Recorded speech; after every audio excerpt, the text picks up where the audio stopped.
hendaklah ia memilih kefakiran, lalu kefakiran dari kefakiran. Bila kefakiran itu telah sempurna, maka tak ada lagi apapun selain aku. Lalu dia berkata, wahai penolong agung, berbahagialah jika engkau mengasihi makhluk-makhlukku, dan beruntunglah jika engkau memaafkan makhluk-makhlukku. Lalu dia berkata kepadaku, wahai penolong agung, katakan kepada pencintamu dan sahabatmu, ambillah manfaat dari doa kaum fakir, karena mereka bersamaku dan aku bersama mereka. Lalu dia berkata kepadaku, wahai penolong agung, aku bersama segala sesuatu, tempat tinggalnya, pengawasnya, dan kepadaku tempat kembalinya. Lalu dia berkata kepadaku, wahai penolong agung, jangan peduli pada surga dan apa yang ada di sana, maka engkau akan melihat aku tanpa perantara. Dan jangan peduli pada neraka serta apa yang ada di sana, maka engkau akan melihat aku tanpa perantara. Lalu dia berkata kepadaku, wahai penolong agung, para penghuni surga disibukkan oleh surga, dan para penghuni neraka disibukkan olehku. Lalu dia berkata kepadaku, wahai penolong agung, sebagian penghuni surga berlindung dari kenikmatan, sebagaimana penghuni neraka berlindung dari jilatan api. Lalu dia berkata kepadaku, wahai penolong agung, barang siapa disibukkan dengan selain aku, maka temannya adalah sabuk pada hari kiamat. Lalu dia berkata kepadaku, wahai penolong agung, orang-orang yang dekat mencari pertolongan dari kedekatan, sebagaimana orang-orang yang jauh mencari pertolongan dari kejauhan. Lalu dia berkata kepadaku, wahai penolong agung, sesungguhnya aku memiliki hamba-hamba yang bukan nabi maupun rasul, yang kedudukan mereka tidak diketahui oleh siapapun dari penghuni dunia maupun penghuni akhirat, dari penghuni surga ataupun neraka, tidak juga malaikat Malik ataupun Ridwan, dan aku tidak menjadikan mereka untuk surga maupun untuk neraka, tidak untuk pahala ataupun siksa, tidak untuk bidadari, istana maupun pelayan-pelayan mudanya. Maka beruntunglah orang yang mempercayai mereka meski belum mengenal mereka. Lalu dia berkata kepadaku, wahai penolong agung, engkau adalah salah satu dari mereka. Dan di antara tanda-tanda mereka di dunia adalah tubuh-tubuh mereka terbakar karena sedikitnya makan dan minum, nafsu mereka telah hangus dari syahwat, hati mereka telah hangus dari pikiran dan perasaan buruk, ruh-ruh mereka juga telah hangus dari pandangan yang melalaikan. Mereka adalah pemilik keabadian yang terbakar oleh cahaya perjumpaan. Lalu dia berkata kepadaku, wahai penolong agung, bila seseorang yang haus datang kepadamu di hari yang amat panas, sedangkan engkau memiliki air dingin dan engkau sedang tidak membutuhkan air, jika engkau menahan air itu baginya, maka engkau adalah orang yang paling kikir. Bagaimana aku menolak mereka dari rahmatku, padahal aku telah menetapkan atas diriku, bahwa aku paling pengasih di antara yang mengasihi. Lalu dia berkata kepadaku, wahai penolong agung, tak seorang pun dari ahli maksiat yang jauh dariku, dan tak seorang pun dari ahli ketaatan yang dekat dariku. Lalu dia berkata kepadaku, wahai penolong agung, bila seseorang dekat kepadaku, maka ia adalah dari kalangan maksiat, karena ia merasa memiliki kekurangan dan penyesalan. Lalu dia berkata kepadaku, wahai penolong agung, merasa memiliki kekurangan merupakan sumber cahaya, dan mengagumi cahaya diri sendiri merupakan sumber kegelapan. Lalu dia berkata kepadaku, wahai penolong agung, ahli maksiat akan tertutupi oleh kemaksiatannya, dan ahli taat akan tertutupi oleh ketaatannya. Dan aku memiliki hamba-hamba selain mereka, yang tidak ditimpa kesedihan maksiat dan keresahan ketaatan. Lalu dia berkata kepadaku, wahai penolong agung, sampaikan kabar gembira kepada para pendosa tentang adanya keutamaan dan kemurahan, dan sampaikan berita kepada para pengagum diri sendiri tentang adanya keadilan dan pembalasan. Lalu dia berkata kepadaku, wahai penolong agung, ahli ketaatan selalu mengingat kenikmatan, dan ahli maksiat selalu mengingat yang maha pengasih. Lalu dia berkata kepadaku, wahai penolong agung, aku dekat dengan pelaku maksiat setelah ia berhenti dari kemaksiatannya, dan aku jauh dari orang yang taat setelah ia berhenti dari ketaatannya. Lalu dia berkata kepadaku, wahai penolong agung, aku menciptakan orang awam namun mereka tidak mampu memandang cahaya kebesaranku, maka aku meletakkan tirai kegelapan di antara diriku dan mereka. Dan aku menciptakan orang-orang khusus namun mereka tidak mampu mendekatiku dan mereka sebagai tirai penghalang. Lalu dia berkata kepadaku, "Wahai penolong agung, katakan kepada para sahabatmu, siapa di antara mereka yang ingin sampai kepadaku, maka ia harus keluar dari segala sesuatu selain aku." Lalu dia berkata kepadaku, "Wahai penolong agung, keluarlah dari batas dunia, maka engkau akan sampai ke akhirat. Dan keluarlah dari batas akhirat, maka engkau akan sampai kepadaku." Lalu dia berkata kepadaku, "Wahai penolong agung, keluarlah engkau dari raga dan jiwamu, lalu keluarlah dari hati dan ruhmu, lalu keluarlah dari hukum dan perintah, maka engkau akan sampai kepadaku." Maka aku bertanya, "Wahai Tuhanku, salat seperti apa yang paling dekat denganmu?" Dia berkata, "Salat yang di dalamnya tiada apapun kecuali aku, dan orang yang melakukannya lenyap dari salatnya dan tenggelam karenanya." Lalu aku berkata, "Wahai Tuhanku, puasa seperti apa yang paling utama di sisimu?" Dia berkata, "Puasa yang di dalamnya tiada apapun selain aku, dan orang yang melakukannya lenyap darinya." Lalu aku berkata, "Wahai Tuhanku, amal apa yang paling utama di sisimu?" Dia berkata, "Amal yang di dalamnya tiada apapun selain aku, baik itu surga ataupun neraka, dan pelakunya lenyap darinya."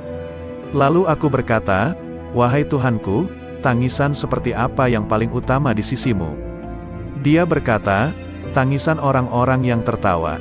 Lalu aku berkata, "Wahai Tuhanku, tertawa seperti apa yang paling utama di sisimu?" Dia berkata, "Tertawanya orang-orang yang menangis karena bertobat." Lalu aku berkata, "Wahai Tuhanku, tobat seperti apa yang paling utama di sisimu?" Dia menjawab, "Tobatnya orang-orang yang suci." Lalu aku bertanya, "Wahai Tuhanku, kesucian seperti apa yang paling utama di sisimu?" Dia menjawab, "Kesucian orang-orang yang bertobat." Lalu dia berkata kepadaku, "Wahai penolong agung, pencari ilmu di mataku tidak mempunyai jalan kecuali setelah ia mengakui kebodohannya, karena jika ia tidak melepaskan ilmu yang ada padanya, ia akan menjadi setan." Berkatalah sang penolong agung, "Aku bertemu Tuhanku subhanahu wa ta'ala dan aku bertanya kepadanya, 'Wahai Tuhan, apa makna kerinduan?' Ish." Dia menjawab, "Wahai penolong agung, engkau mesti merindukanku dan mengosongkan hatimu dari selain aku." Lalu dia berkata kepadaku, "Wahai penolong agung, jika engkau mengerti bentuk kerinduan maka engkau harus lenyap dari kerinduan, karena ia merupakan penghalang antara si perindu dan yang dirindukan." Lalu dia berkata kepadaku, "Wahai penolong agung, bila engkau berniat melakukan tobat, maka pertama kali engkau harus bertobat dari nafsu, lalu mengeluarkan pikiran dan perasaan buruk dari hati dengan mengusir kegelisahan dosa, maka engkau akan sampai kepadaku. Dan hendaknya engkau bersabar, karena bila tidak bersabar berarti engkau hanya bermain-main belaka." Lalu dia berkata kepadaku, "Wahai penolong agung, bila engkau ingin memasuki wilayahku, maka hendaknya engkau tidak berpaling kepada alam mulk, alam malakut, maupun alam jabarut. Karena alam mulk adalah setannya orang berilmu, dan malakut adalah setannya ahli makrifat, dan jabarut adalah setannya orang yang sadar. Siapa yang puas dengan salah satu dari ketiganya, maka ia akan terusir dari sisiku." Dan dia berkata kepadaku, "Wahai penolong agung, perjuangan spiritual adalah salah satu lautan di samudera penyaksian dan telah dipilih oleh orang-orang yang sadar. Barang siapa hendak masuk ke samudera musyahadah, maka ia harus memilih mujahadah, karena mujahadah merupakan benih dari musyahadah dan musyahadah tanpa mujahadah adalah mustahil. Barang siapa telah memilih mujahadah, maka ia akan mengalami musyahadah, dikehendaki atau tidak dikehendaki." Dan dia berkata kepadaku, "Wahai penolong agung, para pencari jalan spiritual tidak dapat berjalan tanpa mujahadah, sebagaimana mereka tak dapat melakukannya tanpa aku." Dan dia berkata kepadaku, "Wahai penolong agung, sesungguhnya hamba yang paling kucintai adalah hamba yang mempunyai ayah dan anak tetapi hatinya kosong dari keduanya. Jika ayahnya meninggal, ia tidak sedih karenanya, dan jika anaknya pun meninggal, ia pun tidak gundah karenanya. Jika seorang hamba telah mencapai tingkat seperti ini, maka di sisiku tanpa ayah dan tanpa anak, dan tak ada bandingan baginya." Dan dia berkata kepadaku, "Wahai penolong agung, Siapa yang tidak merasakan lenyapnya seorang ayah karena kecintaan kepadaku dan lenyapnya seorang anak karena kecintaan kepadaku, maka ia tak akan merasakan lezatnya kesendirian dan ketunggalan. Dia juga berkata kepadaku, "Wahai penolong agung, bila engkau ingin memandangku di setiap tempat, maka engkau harus memilih hati resah yang kosong dari selain aku." Lalu aku bertanya, "Tuhanku, apa ilmunya ilmu itu?" Dia menjawab, "Ilmunya ilmu adalah ketidaktahuan akan ilmu." Dan dia berkata kepadaku, "Wahai penolong agung, berbahagialah seorang hamba yang hatinya condong kepada mujahadah, dan celakalah bagi hamba yang hatinya condong kepada syahwat." Lalu aku bertanya kepada Tuhanku Subhanahu wa Ta'ala tentang Miraj. Dia berkata, "Miraj adalah naik meninggalkan segala sesuatu kecuali aku, dan kesempurnaan Miraj adalah pandangan tidak berpaling dan tidak pula melampauinya." Lalu dia berkata kepadaku, "Wahai penolong agung, tidak ada salat bagi orang yang tidak melakukan Miraj kepadaku." Lalu dia berkata kepadaku, "Wahai penolong agung, orang yang kehilangan salatnya adalah orang yang tidak Miraj kepadaku."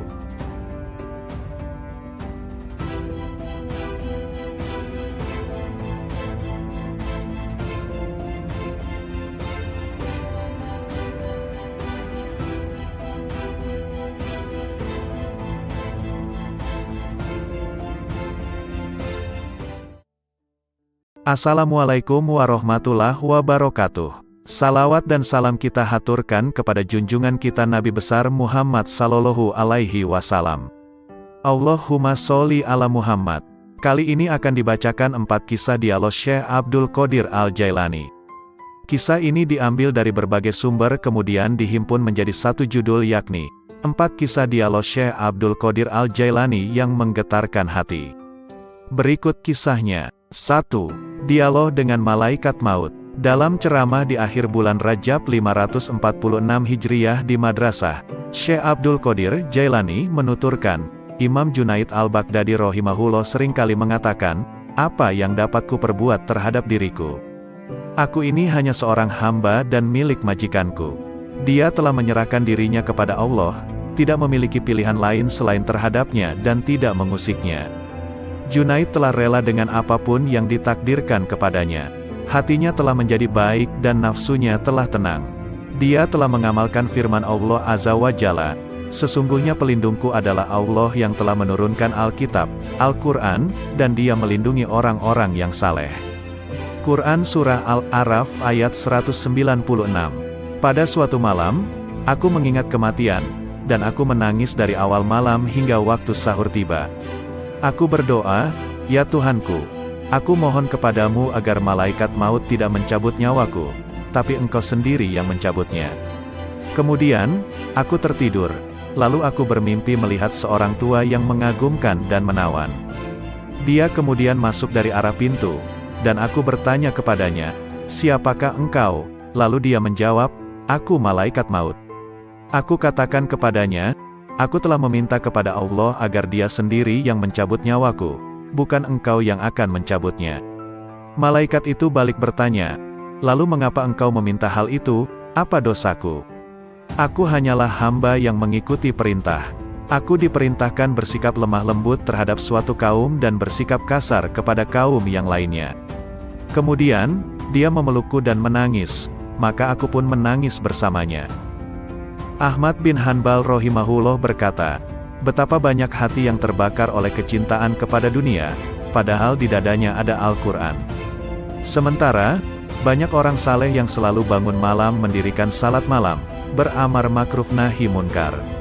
Tangan mereka itu terbelenggu oleh sikap wara, sehingga meninggalkan dunia, dan keinginan mereka mencari Tuhan mereka begitu kuat. Maka, infakkan harta kalian kepada mereka itu. Sebab, di kemudian hari mereka itu akan mendapatkan kekuasaan di sisi Allah Azza wa Jalla. Dikutip dari kitab Fath Rabbani. 2.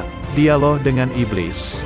Dalam sebuah riwayat dikisahkan Syekh Abdul Qadir Jailani, seorang ulama yang sangat tinggi ilmunya, suatu malam bermunajat mendekatkan diri kepada Allah. Tiba-tiba dari sudut atas mihrab muncul cahaya yang sangat menyilaukan. Dari arah cahaya tersebut terdengar suara, "Wahai Abdul Qadir, aku adalah Tuhanmu. Apa yang telah aku haramkan bagimu telah aku halalkan. Syekh Abdul Qadir tertegun mendengar suara tersebut. Setelah sadar dari kekagetannya, beliau berkata dalam hati, Muhammad Sallallahu Alaihi Wasallam adalah Nabi dan Rasulullah yang terakhir, maka tidak mungkin Allah Subhanahu wa Ta'ala akan mengubah syariatnya.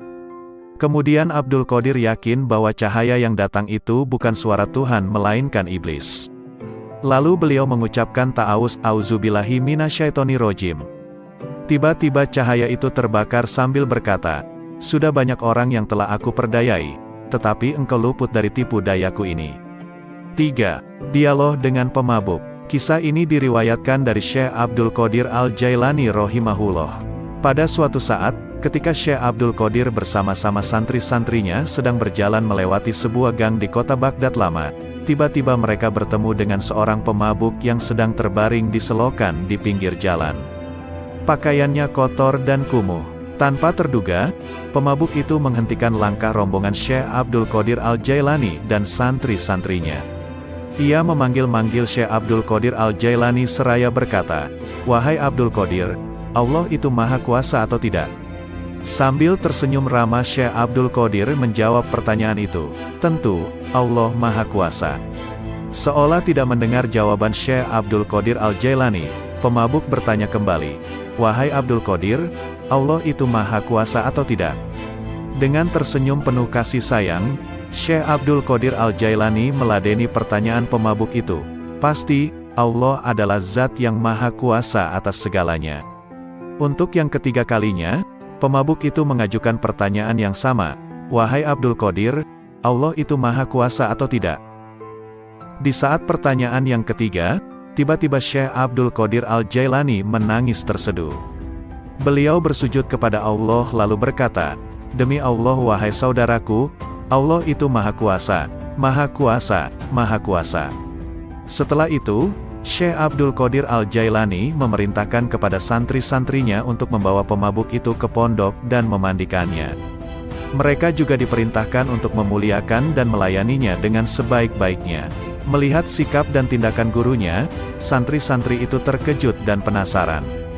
Akhirnya, mereka memberanikan diri untuk bertanya tentang rahasia di balik pertanyaan-pertanyaan pemabuk itu. Syekh Abdul Qadir Al-Jailani mendengar pertanyaan santri-santrinya dengan sabar penuh perhatian. Beliau lalu berkata, anak-anakku, maksud pertanyaan pertama pemabuk itu adalah, apakah Allah maha kuasa menerima taubatku atau tidak? Maka aku jawab, tentu, Allah maha kuasa untuk menerima taubatmu. Sedangkan, maksud pertanyaan yang kedua adalah, apakah Allah maha kuasa menjadikanku berada pada kedudukanmu? Maka aku menjawab, tentu, Allah maha kuasa untuk itu. Dan pada pertanyaan yang ketiga maksudnya, apakah Allah maha kuasa menjadikanmu berada pada kedudukanku? Pertanyaan ketiga inilah yang menyebabkanku menangis karena takut kepada Allah.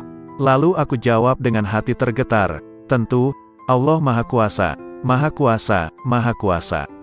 Pertanyaan itu pula yang mendorongku untuk bersujud dan berdoa kepada Allah agar tidak menjadikanku merasa aman terhadap rencana Allah. Semoga Allah memelihara kesehatanku dan menutupi aibku. 4. Dialog batiniyah dengan Allah. Dengan nama Allah yang maha pengasih lagi maha penyayang. Allah Subhanahu wa Ta'ala berkata, wahai penolong agung. Aku menjawab, aku mendengar panggilanmu, wahai Tuhannya si penolong. Dia berkata, setiap tahapan antara alam Na'asut dan alam Malakut adalah syariat, setiap tahapan antara alam Malakut dan Jabarut adalah tarekat, dan setiap tahapan antara alam Jabarut dan alam Lahut adalah hakikat. Lalu dia berkata kepadaku, wahai penolong agung, aku tidak pernah mewujudkan diriku dalam sesuatu sebagaimana perwujudanku dalam diri manusia. Lalu aku bertanya, wahai Tuhanku, apakah engkau memiliki tempat? Maka dia berkata kepadaku, wahai penolong agung, akulah pencipta tempat, dan aku tidak memiliki tempat. Lalu aku bertanya, wahai Tuhanku, apakah engkau makan dan minum? Maka dia berkata kepadaku, wahai penolong agung, makanan dan minuman kaum fakir adalah makanan dan minumanku. Lalu aku berkata, wahai Tuhanku, dari apa engkau ciptakan malaikat? Dia berkata kepadaku, aku ciptakan malaikat dari cahaya manusia, dan aku ciptakan manusia dari cahayaku. Lalu dia berkata kepadaku, "Wahai penolong agung, aku jadikan manusia sebagai kendaraanku, dan aku jadikan seluruh isi alam sebagai kendaraan baginya." Lalu dia berkata kepadaku, "Wahai penolong agung, betapa indahnya aku sebagai pencari. Betapa indahnya manusia sebagai yang dicari. Betapa indahnya manusia sebagai pengendara, dan betapa indahnya alam sebagai kendaraan baginya." Lalu dia berkata kepadaku, "Wahai penolong agung, manusia adalah rahasiaku dan aku adalah rahasianya. Jika manusia menyadari kedudukannya di sisiku, maka ia akan berucap pada setiap hembusan nafasnya, 'Milik siapakah kekuasaan?' Maka ia telah sampai di tempatnya sebelum menyeberangi gurun dan lembah." Lalu dia berkata kepadaku, "Wahai penolong agung, bila manusia mengetahui apa yang terjadi setelah kematian, tentu ia tidak menginginkan hidup di dunia ini. Dan ia akan berkata di setiap saat dan kesempatan, 'Tuhan, matikan aku.' Lalu dia berkata kepadaku, 'Wahai penolong agung, semua makhluk pada hari kiamat akan dihadapkan kepadaku dalam keadaan tuli, bisu dan buta, lalu merasa rugi dan menangis. Demikian pula di dalam kubur.'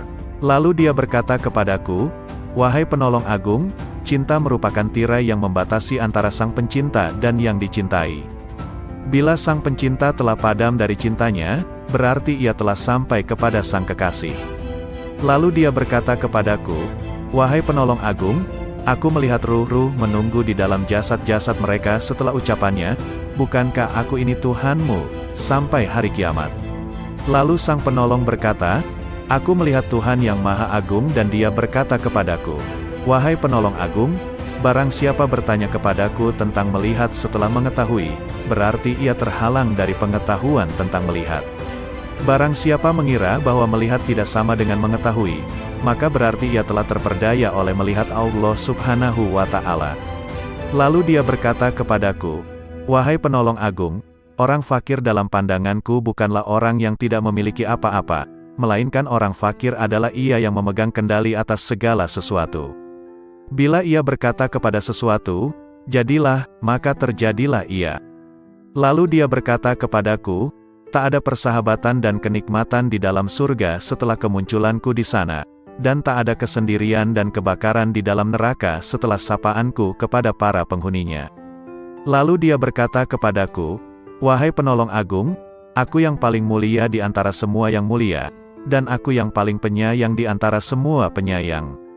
Lalu dia berkata kepadaku, Wahai penolong agung, tidurlah di sisiku tidak seperti tidurnya orang-orang awam, maka engkau akan melihatku. Terhadap hal ini aku bertanya, Wahai Tuhanku, bagaimana aku tidur di sisimu? Dia berkata, dengan menjauhkan jasmani dari kesenangan, menjauhkan nafsu dari syahwat, menjauhkan hati dari pikiran dan perasaan buruk, dan menjauhkan ruh dari pandangan yang melalaikan, lalu meleburkan zatmu di dalam zat. Lalu dia berkata kepadaku, Wahai penolong agung, katakan kepada sahabatmu dan pencintamu, siapa di antara kalian yang menginginkan kedekatan denganku, maka hendaklah ia memilih kefakiran, lalu kefakiran dari kefakiran. Bila kefakiran itu telah sempurna, maka tak ada lagi apapun selain aku. Lalu dia berkata, Wahai penolong agung, berbahagialah jika engkau mengasihi makhluk-makhlukku, dan beruntunglah jika engkau memaafkan makhluk-makhlukku. Lalu dia berkata kepadaku, Wahai penolong agung, katakan kepada pencintamu dan sahabatmu, ambillah manfaat dari doa kaum fakir, karena mereka bersamaku dan aku bersama mereka. Lalu dia berkata kepadaku, Wahai penolong agung, aku bersama segala sesuatu, tempat tinggalnya, pengawasnya, dan kepadaku tempat kembalinya. Lalu dia berkata kepadaku, Wahai penolong agung, jangan peduli pada surga dan apa yang ada di sana, maka engkau akan melihat aku tanpa perantara. Dan jangan peduli pada neraka serta apa yang ada di sana, maka engkau akan melihat aku tanpa perantara. Lalu dia berkata kepadaku, Wahai penolong agung, para penghuni surga disibukkan oleh surga, dan para penghuni neraka disibukkan olehku. Lalu dia berkata kepadaku, Wahai penolong agung, sebagian penghuni surga berlindung dari kenikmatan, sebagaimana penghuni neraka berlindung dari jilatan api. Lalu dia berkata kepadaku, Wahai penolong agung, barang siapa disibukkan dengan selain aku, maka temannya adalah sabuk pada hari kiamat. Lalu dia berkata kepadaku, "Wahai penolong agung, orang-orang yang dekat mencari pertolongan dari kedekatan, sebagaimana orang-orang yang jauh mencari pertolongan dari kejauhan." Lalu dia berkata kepadaku, "Wahai penolong agung, sesungguhnya aku memiliki hamba-hamba yang bukan nabi maupun rasul, yang kedudukan mereka tidak diketahui oleh siapapun dari penghuni dunia maupun penghuni akhirat, dari penghuni surga ataupun neraka, tidak juga malaikat Malik ataupun Ridwan, dan aku tidak menjadikan mereka untuk surga maupun untuk neraka, tidak untuk pahala ataupun siksa, tidak untuk bidadari, istana maupun pelayan-pelayan mudanya. Maka beruntunglah orang yang mempercayai mereka meski belum mengenal mereka." Lalu dia berkata kepadaku, "Wahai penolong agung, engkau adalah salah satu dari mereka. Dan di antara tanda-tanda mereka di dunia adalah tubuh-tubuh mereka terbakar karena sedikitnya makan dan minum, nafsu mereka telah hangus dari syahwat, hati mereka telah hangus dari pikiran dan perasaan buruk, ruh-ruh mereka juga telah hangus dari pandangan yang melalaikan. Mereka adalah pemilik keabadian yang terbakar oleh cahaya perjumpaan." Lalu dia berkata kepadaku, "Wahai penolong agung, bila seseorang yang haus datang kepadamu di hari yang amat panas, sedangkan engkau memiliki air dingin dan engkau sedang tidak membutuhkan air, jika engkau menahan air itu baginya, maka engkau adalah orang yang paling kikir. Bagaimana aku menolak mereka dari rahmatku, padahal aku telah menetapkan atas diriku, bahwa aku paling pengasih di antara yang mengasihi." Lalu dia berkata kepadaku, "Wahai penolong agung, tak seorang pun dari ahli maksiat yang jauh dariku, dan tak seorang pun dari ahli ketaatan yang dekat dariku." Lalu dia berkata kepadaku, "Wahai penolong agung, bila seseorang dekat kepadaku, maka ia adalah dari kalangan maksiat, karena ia merasa memiliki kekurangan dan penyesalan." Lalu dia berkata kepadaku, "Wahai penolong agung, merasa memiliki kekurangan merupakan sumber cahaya, dan mengagumi cahaya diri sendiri merupakan sumber kegelapan." Lalu dia berkata kepadaku, "Wahai penolong agung, ahli maksiat akan tertutupi oleh kemaksiatannya, dan ahli taat akan tertutupi oleh ketaatannya. Dan aku memiliki hamba-hamba selain mereka, yang tidak ditimpa kesedihan maksiat dan keresahan ketaatan." Lalu dia berkata kepadaku, "Wahai penolong agung, sampaikan kabar gembira kepada para pendosa tentang adanya keutamaan dan kemurahan, dan sampaikan berita kepada para pengagum diri sendiri tentang adanya keadilan dan pembalasan." Lalu dia berkata kepadaku, "Wahai penolong agung, ahli ketaatan selalu mengingat kenikmatan, dan ahli maksiat selalu mengingat yang maha pengasih." Lalu dia berkata kepadaku, "Wahai penolong agung, aku dekat dengan pelaku maksiat setelah ia berhenti dari kemaksiatannya, dan aku jauh dari orang yang taat setelah ia berhenti dari ketaatannya." Lalu dia berkata kepadaku, "Wahai penolong agung, aku menciptakan orang awam namun mereka tidak mampu memandang cahaya kebesaranku, maka aku meletakkan tirai kegelapan di antara diriku dan mereka. Dan aku menciptakan orang-orang khusus namun mereka tidak mampu mendekatiku dan mereka sebagai tirai penghalang." Lalu dia berkata kepadaku, "Wahai penolong agung, katakan kepada para sahabatmu, siapa di antara mereka yang ingin sampai kepadaku, maka ia harus keluar dari segala sesuatu selain aku." Lalu dia berkata kepadaku, "Wahai penolong agung, keluarlah dari batas dunia, maka engkau akan sampai ke akhirat. Dan keluarlah dari batas akhirat, maka engkau akan sampai kepadaku." Lalu dia berkata kepadaku, "Wahai penolong agung, keluarlah engkau dari raga dan jiwamu, lalu keluarlah dari hati dan ruhmu, lalu keluarlah dari hukum dan perintah, maka engkau akan sampai kepadaku." Maka aku bertanya, "Wahai Tuhanku, salat seperti apa yang paling dekat denganmu?" Dia berkata, "Salat yang di dalamnya tiada apapun kecuali aku, dan orang yang melakukannya lenyap dari salatnya dan tenggelam karenanya." Lalu aku berkata, "Wahai Tuhanku, puasa seperti apa yang paling utama di sisimu?" Dia berkata, "Puasa yang di dalamnya tiada apapun selain aku, dan orang yang melakukannya lenyap darinya." Lalu aku berkata, "Wahai Tuhanku, amal apa yang paling utama di sisimu?" Dia berkata, "Amal yang di dalamnya tiada apapun selain aku, baik itu surga ataupun neraka, dan pelakunya lenyap darinya." Lalu aku berkata, "Wahai Tuhanku, tangisan seperti apa yang paling utama di sisimu?" Dia berkata, "Tangisan orang-orang yang tertawa." Lalu aku berkata, "Wahai Tuhanku, tertawa seperti apa yang paling utama di sisimu?" Dia berkata, "Tertawanya orang-orang yang menangis karena bertobat." Lalu aku berkata, "Wahai Tuhanku, tobat seperti apa yang paling utama di sisimu?" Dia menjawab, "Tobatnya orang-orang yang suci."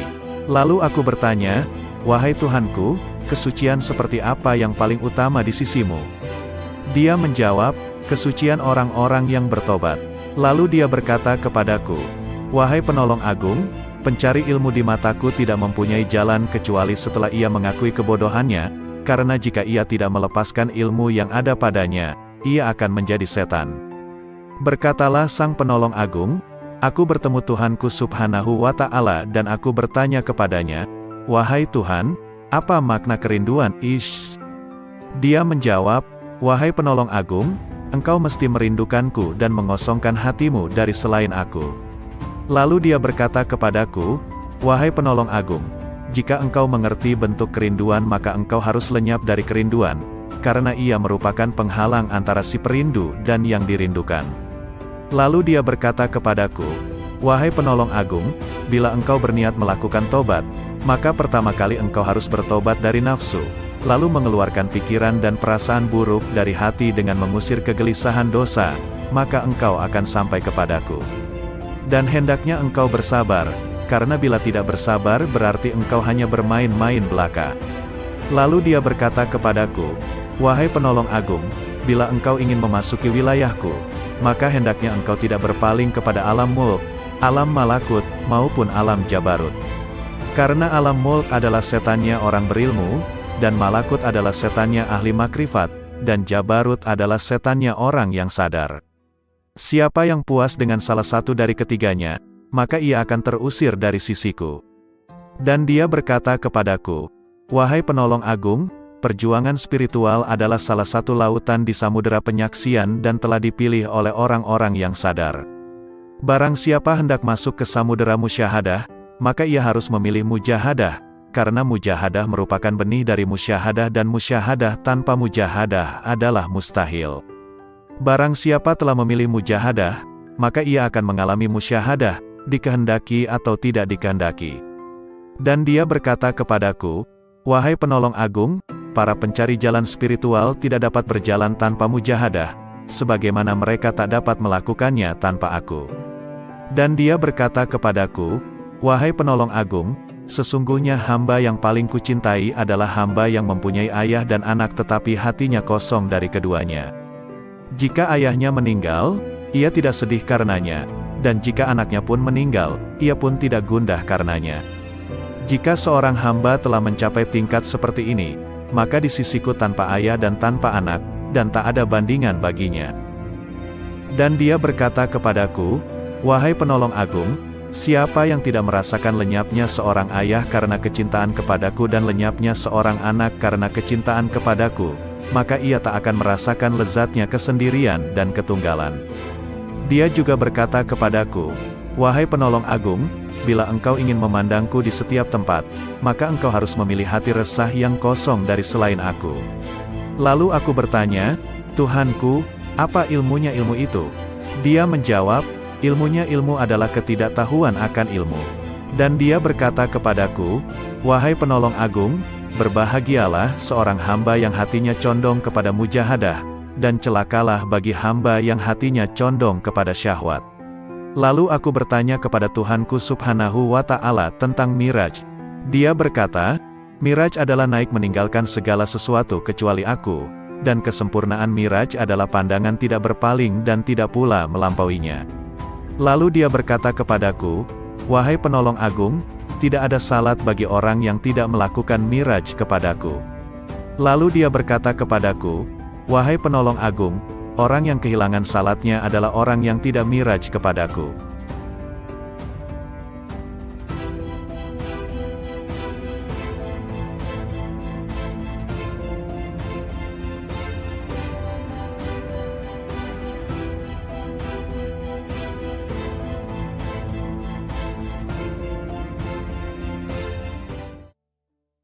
Assalamualaikum warahmatullahi wabarakatuh. Salawat dan salam kita haturkan kepada junjungan kita Nabi besar Muhammad sallallahu alaihi wasallam. Allahumma sholli ala Muhammad. Kali ini akan dibacakan 4 kisah dialog Syekh Abdul Qadir Al-Jailani. Kisah ini diambil dari berbagai sumber kemudian dihimpun menjadi satu judul yakni 4 kisah dialog Syekh Abdul Qadir Al-Jailani yang menggetarkan hati. Berikut kisahnya. 1. Dialog dengan Malaikat Maut. Dalam ceramah di akhir bulan Rajab 546 Hijriyah di Madrasah, Syekh Abdul Qadir Jailani menuturkan, Imam Junaid Al-Baghdadi rahimahullah seringkali mengatakan, apa yang dapat kuperbuat terhadap diriku? Aku ini hanya seorang hamba dan milik majikanku. Dia telah menyerahkan dirinya kepada Allah, tidak memiliki pilihan lain selain terhadapnya dan tidak mengusiknya. Junaid telah rela dengan apapun yang ditakdirkan kepadanya. Hatinya telah menjadi baik dan nafsunya telah tenang. Dia telah mengamalkan firman Allah Azza wa Jalla, sesungguhnya pelindungku adalah Allah yang telah menurunkan Alkitab, Al-Quran, dan dia melindungi orang-orang yang saleh. Quran Surah Al-A'raf ayat 196.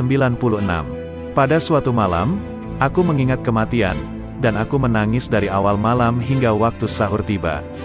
Aku berdoa, ya Tuhanku, aku mohon kepadamu agar malaikat maut tidak mencabut nyawaku, tapi Engkau sendiri yang mencabutnya. Kemudian, aku tertidur, lalu aku bermimpi melihat seorang tua yang mengagumkan dan menawan. Dia kemudian masuk dari arah pintu, dan aku bertanya kepadanya, siapakah engkau? Lalu dia menjawab, aku malaikat maut.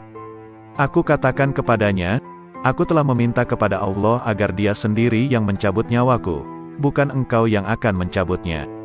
Malaikat itu balik bertanya, lalu mengapa engkau meminta hal itu, apa dosaku? Aku hanyalah hamba yang mengikuti perintah. Aku diperintahkan bersikap lemah lembut terhadap suatu kaum dan bersikap kasar kepada kaum yang lainnya. Kemudian, dia memelukku dan menangis, maka aku pun menangis bersamanya.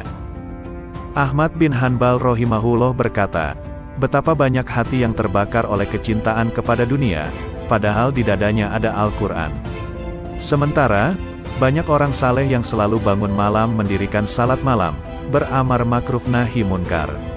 Tangan mereka itu terbelenggu oleh sikap wara, sehingga meninggalkan dunia, dan keinginan mereka mencari Tuhan mereka begitu kuat. Maka, infakkan harta kalian kepada mereka itu. Sebab, di kemudian hari mereka itu akan mendapatkan kekuasaan di sisi Allah Azza wa Jalla. Dikutip dari kitab Fath Rabbani. 2. Dialog dengan Iblis. Dalam sebuah riwayat dikisahkan Syekh Abdul Qadir Jailani, seorang ulama yang sangat tinggi ilmunya, suatu malam bermunajat mendekatkan diri kepada Allah. Tiba-tiba dari sudut atas mihrab muncul cahaya yang sangat menyilaukan. Dari arah cahaya tersebut terdengar suara, wahai Abdul Qadir, aku adalah Tuhanmu. Apa yang telah aku haramkan bagimu telah aku halalkan. Syekh Abdul Qadir tertegun mendengar suara tersebut.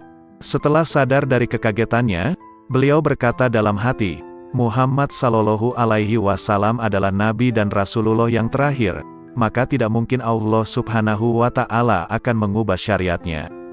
Kemudian Abdul Qadir yakin bahwa cahaya yang datang itu bukan suara Tuhan melainkan iblis. Lalu beliau mengucapkan ta'awuz, auzubillahi minasyaitonirrajim. Tiba-tiba cahaya itu terbakar sambil berkata, sudah banyak orang yang telah aku perdayai, tetapi engkau luput dari tipu dayaku ini. 3. Dialog dengan pemabuk. Kisah ini diriwayatkan dari Syekh Abdul Qadir Al-Jailani rahimahullah.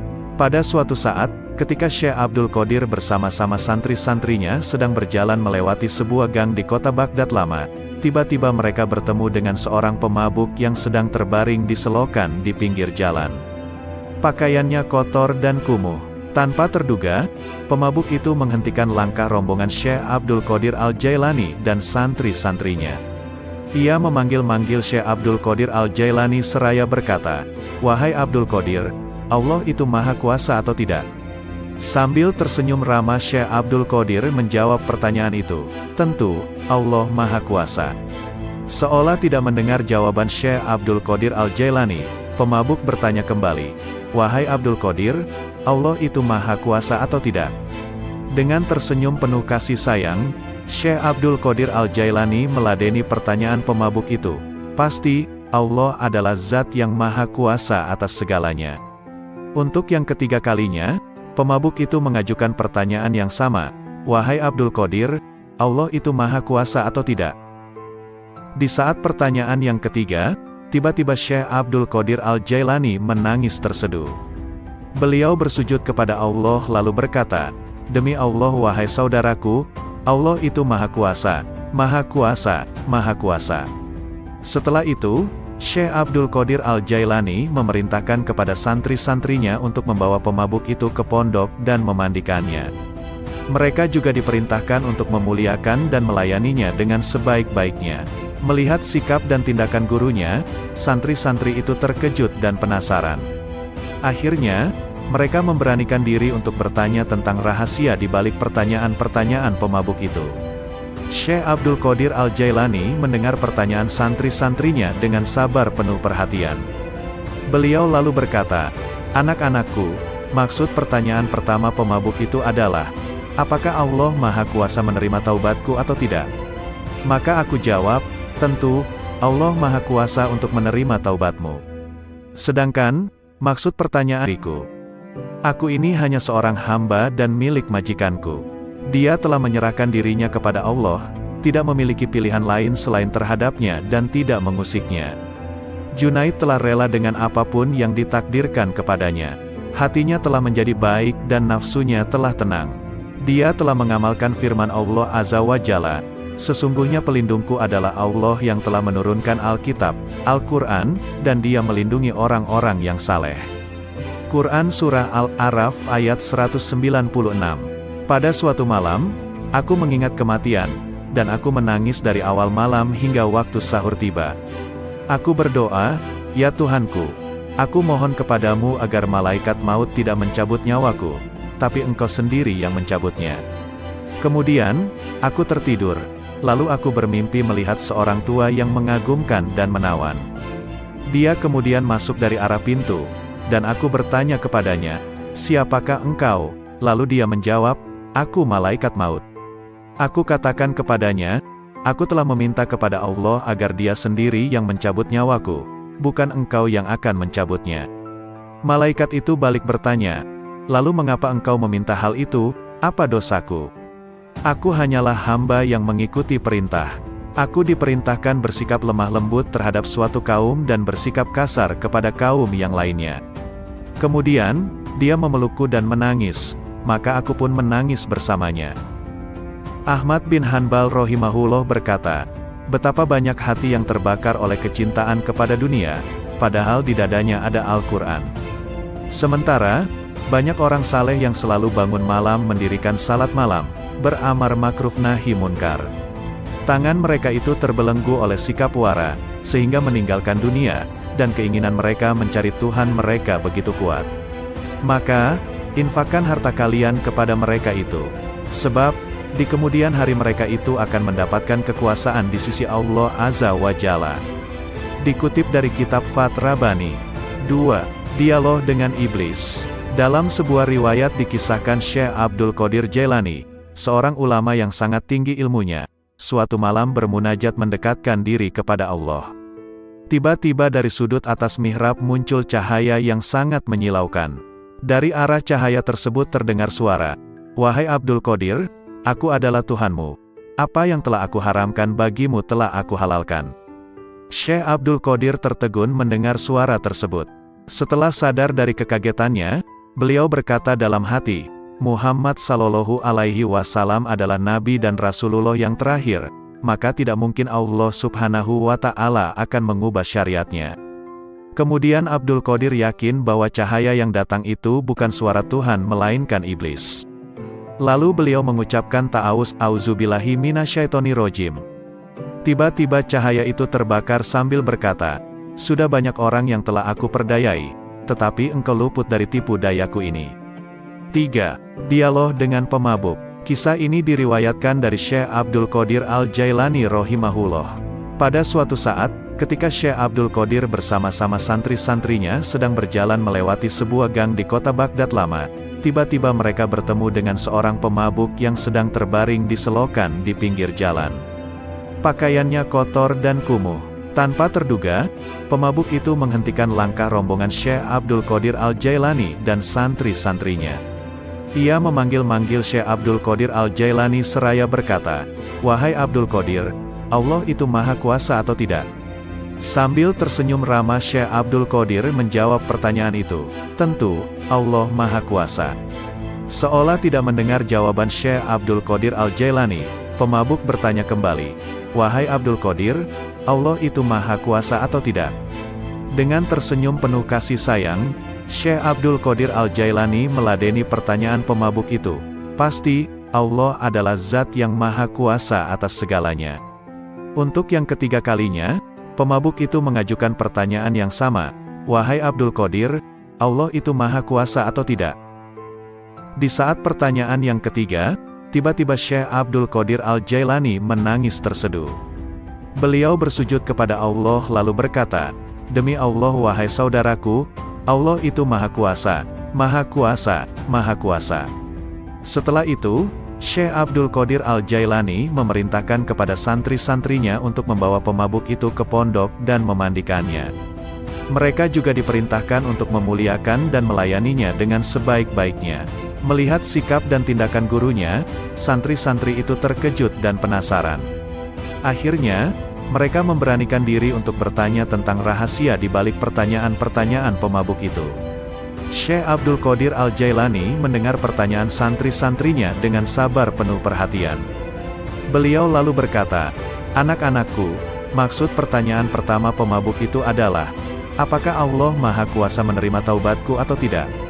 Maka aku jawab, "Tentu, Allah Maha Kuasa untuk menerima taubatmu."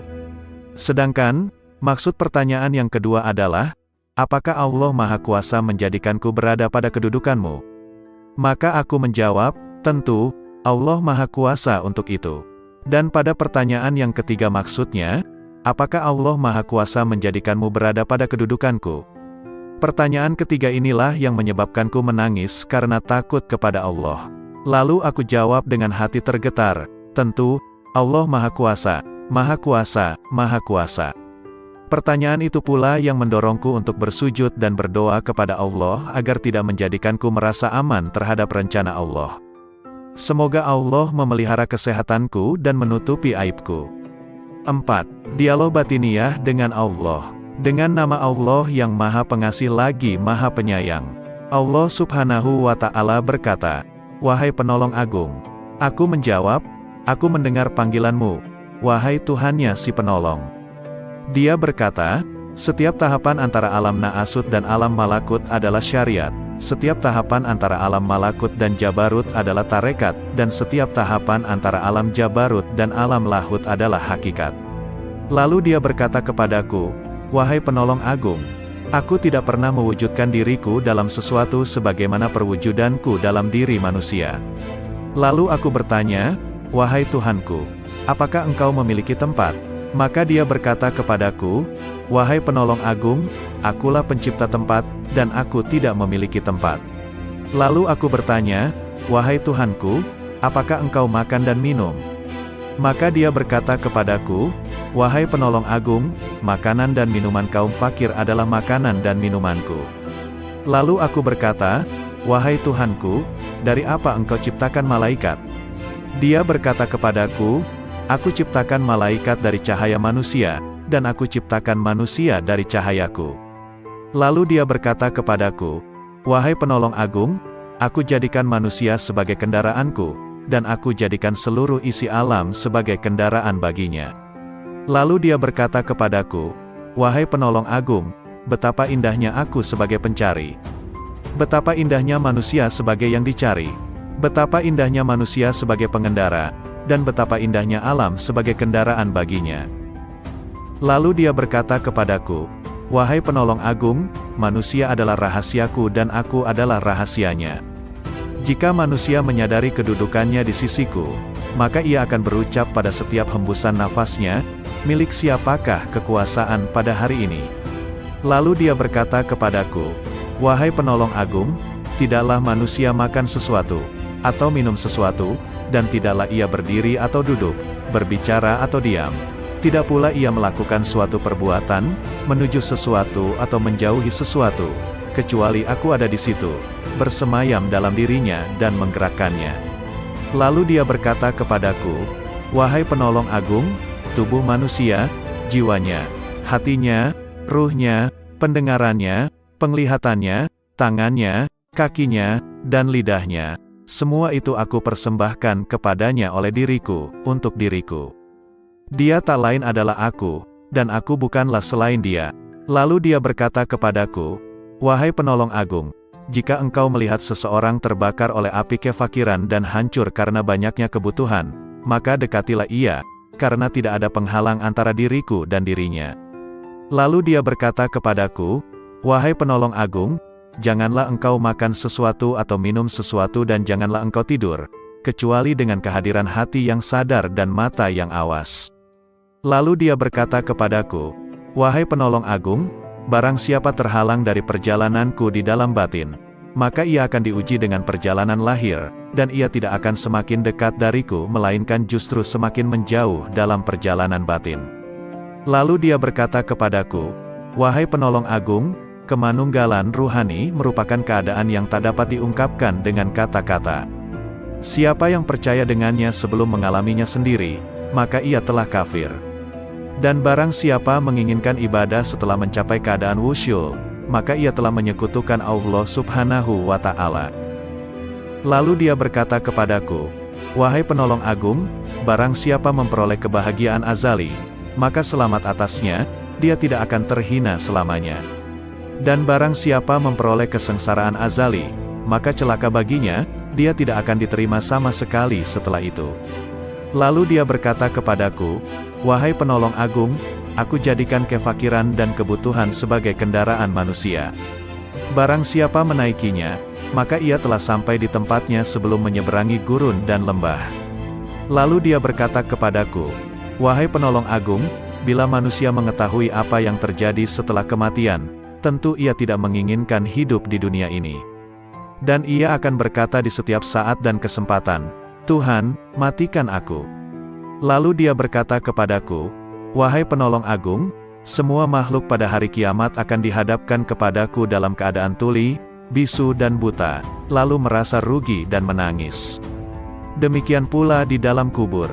Lalu dia berkata kepadaku, 'Wahai penolong agung, cinta merupakan tirai yang membatasi antara sang pencinta dan yang dicintai. Bila sang pencinta telah padam dari cintanya, berarti ia telah sampai kepada sang kekasih.'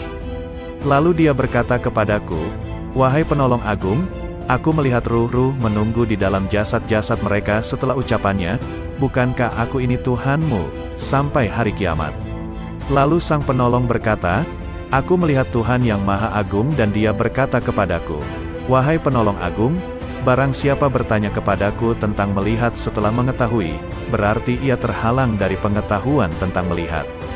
Barang siapa mengira bahwa melihat tidak sama dengan mengetahui, maka berarti ia telah terperdaya oleh melihat Allah Subhanahu wa Ta'ala.' Lalu dia berkata kepadaku, 'Wahai penolong agung, orang fakir dalam pandanganku bukanlah orang yang tidak memiliki apa-apa, melainkan orang fakir adalah ia yang memegang kendali atas segala sesuatu. Bila ia berkata kepada sesuatu, jadilah, maka terjadilah ia. Lalu dia berkata kepadaku, tak ada persahabatan dan kenikmatan di dalam surga setelah kemunculanku di sana, dan tak ada kesendirian dan kebakaran di dalam neraka setelah sapaanku kepada para penghuninya. Lalu dia berkata kepadaku, Wahai penolong agung, aku yang paling mulia di antara semua yang mulia, dan aku yang paling penyayang di antara semua penyayang. Lalu dia berkata kepadaku, Wahai penolong agung, tidurlah di sisiku tidak seperti tidurnya orang-orang awam, maka engkau akan melihatku. Terhadap hal ini aku bertanya, Wahai Tuhanku, bagaimana aku tidur di sisimu? Dia berkata, dengan menjauhkan jasmani dari kesenangan, menjauhkan nafsu dari syahwat, menjauhkan hati dari pikiran dan perasaan buruk, dan menjauhkan ruh dari pandangan yang melalaikan, lalu meleburkan zatmu di dalam zat. Lalu dia berkata kepadaku, Wahai penolong agung, katakan kepada sahabatmu dan pencintamu, siapa di antara kalian yang menginginkan kedekatan denganku, maka hendaklah ia memilih kefakiran, lalu kefakiran dari kefakiran. Bila kefakiran itu telah sempurna, maka tak ada lagi apapun selain aku. Lalu dia berkata, wahai penolong agung, berbahagialah jika engkau mengasihi makhluk-makhlukku, dan beruntunglah jika engkau memaafkan makhluk-makhlukku. Lalu dia berkata kepadaku, wahai penolong agung, katakan kepada pencintamu dan sahabatmu, ambillah manfaat dari doa kaum fakir, karena mereka bersamaku dan aku bersama mereka. Lalu dia berkata kepadaku, wahai penolong agung, aku bersama segala sesuatu, tempat tinggalnya, pengawasnya, dan kepadaku tempat kembalinya. Lalu dia berkata kepadaku, wahai penolong agung, jangan peduli pada surga dan apa yang ada di sana, maka engkau akan melihat aku tanpa perantara. Dan jangan peduli pada neraka serta apa yang ada di sana, maka engkau akan melihat aku tanpa perantara. Lalu dia berkata kepadaku, wahai penolong agung, para penghuni surga disibukkan oleh surga, dan para penghuni neraka disibukkan olehku. Lalu dia berkata kepadaku, wahai penolong agung, sebagian penghuni surga berlindung dari kenikmatan, sebagaimana penghuni neraka berlindung dari jilatan api.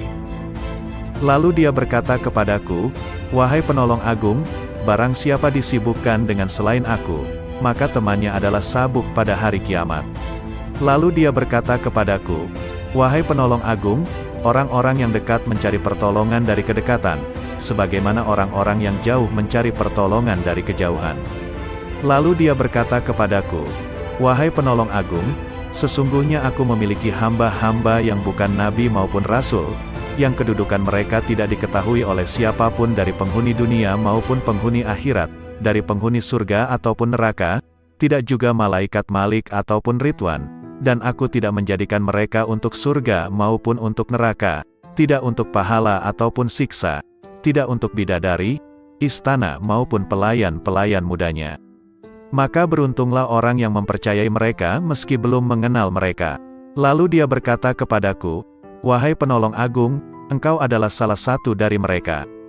Dan di antara tanda-tanda mereka di dunia adalah tubuh-tubuh mereka terbakar karena sedikitnya makan dan minum, nafsu mereka telah hangus dari syahwat, hati mereka telah hangus dari pikiran dan perasaan buruk, ruh-ruh mereka juga telah hangus dari pandangan yang melalaikan. Mereka adalah pemilik keabadian yang terbakar oleh cahaya perjumpaan. Lalu dia berkata kepadaku, wahai penolong agung, bila seseorang yang haus datang kepadamu di hari yang amat panas, sedangkan engkau memiliki air dingin dan engkau sedang tidak membutuhkan air, jika engkau menahan air itu baginya, maka engkau adalah orang yang paling kikir.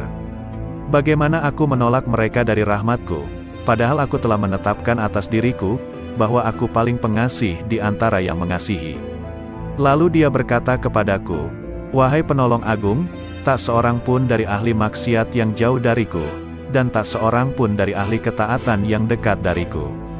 Lalu dia berkata kepadaku, wahai penolong agung, bila seseorang dekat kepadaku, maka ia adalah dari kalangan maksiat, karena ia merasa memiliki kekurangan dan penyesalan. Lalu dia berkata kepadaku, wahai penolong agung, merasa memiliki kekurangan merupakan sumber cahaya, dan mengagumi cahaya diri sendiri merupakan sumber kegelapan. Lalu dia berkata kepadaku, wahai penolong agung, ahli maksiat akan tertutupi oleh kemaksiatannya, dan ahli taat akan tertutupi oleh ketaatannya. Dan aku memiliki hamba-hamba selain mereka, yang tidak ditimpa kesedihan maksiat dan keresahan ketaatan. Lalu dia berkata kepadaku, wahai penolong agung, sampaikan kabar gembira kepada para pendosa tentang adanya keutamaan dan kemurahan, dan sampaikan berita kepada para pengagum diri sendiri tentang adanya keadilan dan pembalasan. Lalu dia berkata kepadaku, wahai penolong agung, ahli ketaatan selalu mengingat kenikmatan, dan ahli maksiat selalu mengingat yang maha pengasih. Lalu dia berkata kepadaku, wahai penolong agung, aku dekat dengan pelaku maksiat setelah ia berhenti dari kemaksiatannya, dan aku jauh dari orang yang taat setelah ia berhenti dari ketaatannya. Lalu dia berkata kepadaku, wahai penolong agung, Aku menciptakan orang awam namun mereka tidak mampu memandang cahaya kebesaranku. Maka aku meletakkan tirai kegelapan di antara diriku dan mereka. Dan aku menciptakan orang-orang khusus namun mereka tidak mampu mendekatiku dan mereka sebagai tirai penghalang. Lalu dia berkata kepadaku, "Wahai penolong agung, katakan kepada para sahabatmu, siapa di antara mereka yang ingin sampai kepadaku, maka ia harus keluar dari segala sesuatu selain aku." Lalu dia berkata kepadaku, "Wahai penolong agung, keluarlah dari batas dunia, maka engkau akan sampai ke akhirat. Dan keluarlah dari batas akhirat, maka engkau akan sampai kepadaku." Lalu dia berkata kepadaku, "Wahai penolong agung, keluarlah engkau dari raga dan jiwamu, lalu keluarlah dari hati dan ruhmu, lalu keluarlah dari hukum dan perintah, maka engkau akan sampai kepadaku." Maka aku bertanya, "Wahai Tuhanku, salat seperti apa yang paling dekat denganmu?" Dia berkata, "Salat yang di dalamnya tiada apapun kecuali aku, dan orang yang melakukannya lenyap dari salatnya dan tenggelam karenanya." Lalu aku berkata, "Wahai Tuhanku, puasa seperti apa yang paling utama di sisimu?" Dia berkata, "Puasa yang di dalamnya tiada apapun selain aku, dan orang yang melakukannya lenyap darinya." Lalu aku berkata, "Wahai Tuhanku, amal apa yang paling utama di sisimu?" Dia berkata, "Amal yang di dalamnya tiada apapun selain aku, baik itu surga ataupun neraka, dan pelakunya lenyap darinya." Lalu aku berkata, "Wahai Tuhanku, tangisan seperti apa yang paling utama di sisimu?" Dia berkata, "Tangisan orang-orang yang tertawa." Lalu aku berkata, "Wahai Tuhanku, tertawa seperti apa yang paling utama di sisimu?" Dia berkata, "Tertawanya orang-orang yang menangis karena bertobat." Lalu aku berkata, "Wahai Tuhanku, tobat seperti apa yang paling utama di sisimu?" Dia menjawab, "Tobatnya orang-orang yang suci." Lalu sebagaimana orang-orang yang jauh mencari pertolongan dari kejauhan. Lalu dia berkata kepadaku, "Wahai penolong agung, sesungguhnya aku memiliki hamba-hamba yang bukan nabi maupun rasul, yang kedudukan mereka tidak diketahui oleh siapapun dari penghuni dunia maupun penghuni akhirat, dari penghuni surga ataupun neraka, tidak juga malaikat Malik ataupun Ridwan, dan aku tidak menjadikan mereka untuk surga maupun untuk neraka, tidak untuk pahala ataupun siksa, tidak untuk bidadari, istana maupun pelayan-pelayan mudanya. Maka beruntunglah orang yang mempercayai mereka meski belum mengenal mereka." Lalu dia berkata kepadaku, "Wahai penolong agung, engkau adalah salah satu dari mereka. Dan di antara tanda-tanda mereka di dunia adalah tubuh-tubuh mereka terbakar karena sedikitnya makan dan minum, nafsu mereka telah hangus dari syahwat, hati mereka telah hangus dari pikiran dan perasaan buruk, ruh-ruh mereka juga telah hangus dari pandangan yang melalaikan. Mereka adalah pemilik keabadian yang terbakar oleh cahaya perjumpaan." Lalu dia berkata kepadaku, "Wahai penolong agung, bila seseorang yang haus datang kepadamu di hari yang amat panas, sedangkan engkau memiliki air dingin dan engkau sedang tidak membutuhkan air, jika engkau menahan air itu baginya, maka engkau adalah orang yang paling kikir. Bagaimana aku menolak mereka dari rahmatku, padahal aku telah menetapkan atas diriku, bahwa aku paling pengasih di antara yang mengasihi." Lalu dia berkata kepadaku, "Wahai penolong agung, tak seorang pun dari ahli maksiat yang jauh dariku, dan tak seorang pun dari ahli ketaatan yang dekat dariku." Lalu dia berkata kepadaku, "Wahai penolong agung, bila seseorang dekat kepadaku, maka ia adalah dari kalangan maksiat, karena ia merasa memiliki kekurangan dan penyesalan." Lalu dia berkata kepadaku, "Wahai penolong agung, merasa memiliki kekurangan merupakan sumber cahaya, dan mengagumi cahaya diri sendiri merupakan sumber kegelapan." Lalu dia berkata kepadaku, "Wahai penolong agung, ahli maksiat akan tertutupi oleh kemaksiatannya, dan ahli taat akan tertutupi oleh ketaatannya. Dan aku memiliki hamba-hamba selain mereka, yang tidak ditimpa kesedihan maksiat dan keresahan ketaatan." Lalu dia berkata kepadaku, "Wahai penolong agung, sampaikan kabar gembira kepada para pendosa tentang adanya keutamaan dan kemurahan, dan sampaikan berita kepada para pengagum diri sendiri tentang adanya keadilan dan pembalasan." Lalu dia berkata kepadaku, "Wahai penolong agung, ahli ketaatan selalu mengingat kenikmatan, dan ahli maksiat selalu mengingat Yang Maha Pengasih. Lalu dia berkata kepadaku, "Wahai penolong agung, aku dekat dengan pelaku maksiat setelah ia berhenti dari kemaksiatannya, dan aku jauh dari orang yang taat setelah ia berhenti dari ketaatannya." Lalu dia berkata kepadaku, "Wahai penolong agung, aku menciptakan orang awam namun mereka tidak mampu memandang cahaya kebesaranku, maka aku meletakkan tirai kegelapan di antara diriku dan mereka. Dan aku menciptakan orang-orang khusus namun mereka tidak mampu mendekatiku dan mereka sebagai tirai penghalang." Lalu dia berkata kepadaku, "Wahai penolong agung, katakan kepada para sahabatmu, siapa di antara mereka yang ingin sampai kepadaku, maka ia harus keluar dari segala sesuatu selain aku." Lalu dia berkata kepadaku, "Wahai penolong agung, keluarlah dari batas dunia, maka engkau akan sampai ke akhirat. Dan keluarlah dari batas akhirat, maka engkau akan sampai kepadaku."